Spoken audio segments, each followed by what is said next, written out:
நாம் தியானித்த வண்ணமாக உண்மையாய் உன்னை எனக்கென்று நியமித்துக் கொள்வேன் என்று அவனுடைய வார்த்தையை பார்த்தோம். ஆண்டவர் உண்மையுள்ளவர். இன்னும் அவருடைய உண்மையை அறிந்து கொள்ளபடியாக சங்கீத புத்தகம் 132 சங்கீதம் 12 வசனம், உன் குமாரர் என் உடன்படிக்கையும் நான் போதிக்கும் என் சாட்சிகளையும் காத்து நடந்தால் அவர்கள் குமாரன் என்றைக்கும் உன் சிங்காசனை வீற்றிருப்பார் என்று கர்த்தர் தாவீதுக்கு உண்மை ஆணையிட்டார், அவர் தவறமாட்டார். கர்த்தர் தாவீதுக்கு உண்மையாய் ஆணையிட்டார். தேவனுடைய ஆணை உண்மையானது என்று பார்க்கிறோம். உண்மையாகவே அவருக்கென்று நம்மை நியமித்தது மாத்திரமல்ல, தாவீதுக்கு உண்மையாய் ஆணையிட்டபடியினாலே தாவீதின் சந்ததியை தேவன் ஆசீர்வதித்தார் என்று சொல்லி பார்க்கிறோம். தாவீதை நினைத்து நினைத்து அவன் சந்ததியில் வருகிற ராஜாக்களை தேவன் ஆசீர்வதித்தது மாத்திரமல்ல, பாதுகாத்ததாக வேதத்தில் பார்க்க முடியும். அதனால் நம் தேவன் நமக்கு கொடுத்திருக்கிற வாக்குத்தத்தங்கள் ஆணை அனைத்தும் உண்மையானது. உண்மையாய் ஆணையிட்டார், அவர் தவறமாட்டார் என்று சொல்லி பார்க்கிறோம். இந்த உலகத்தில் எல்லா வார்த்தைகளும் தவறி போகலாம், ஆனால் தேவனுடைய வார்த்தை உண்மையானது. பொய் சொல்ல தேவன் மனிதன் அல்ல, மனமாறு அவர் மனுபுத்திரரும் அல்ல. அவர் சொல்லியும் செய்யாதிருப்பாரோ, வசனித்தும் நிறைவேற்றாதிருப்பாரோ, அவர் சொன்னதை செய்கிறவராய் இருக்கிறார். தாவீதுக்கு அன்றைக்கு ஆணையிட்டார் உண்மையாக.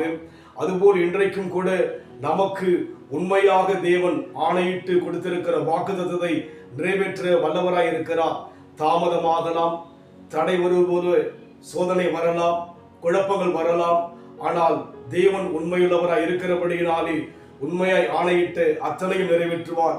அன்றைக்கு தாவீதுக்கும் தாவீதின் சந்ததிக்கும் நிறைவேற்றது போல இன்றைக்கு நமக்கும் உங்களுக்கும் உங்கள் சந்ததிக்கும் அவர் ஆணையை, அவருடைய வாக்குத்தத்தத்தை நிறைவேற்ற அவர் உண்மையுள்ளவராய் இருக்கிறார். இது கருளின வாக்கிருபை தாசரம் நமக்குமே தந்திடுவார். தாவீது கருளின வாக்கிருபை தாசரம் நமக்குமே தந்திடுவார். எலிசாவை போல் 2 மடங்கு, எலிசாவை போல் 2 மடங்கு வல்லமையால் நம்மை அபிஷேகிப்பார். தூய தேவனை துதித்திடுவோம், நேயமாய் நம்மை நடத்தினாரே. ஓய புகழுடன் கீதம் பாடி நீளம் போற்றி பணிந்திடுவோம். அல்லேலூயா. ஓய புகழுடன் கீதம் பாடி நீளம் போற்றி பணிந்திடுவோம். உண்மையாய் தாவீதுக்கு ஆணையிட்டார். அதுபோல் இன்றைக்கு உண்மையாய் உங்களுக்கு தேவன் ஆணையிட்டிருக்கிறார்.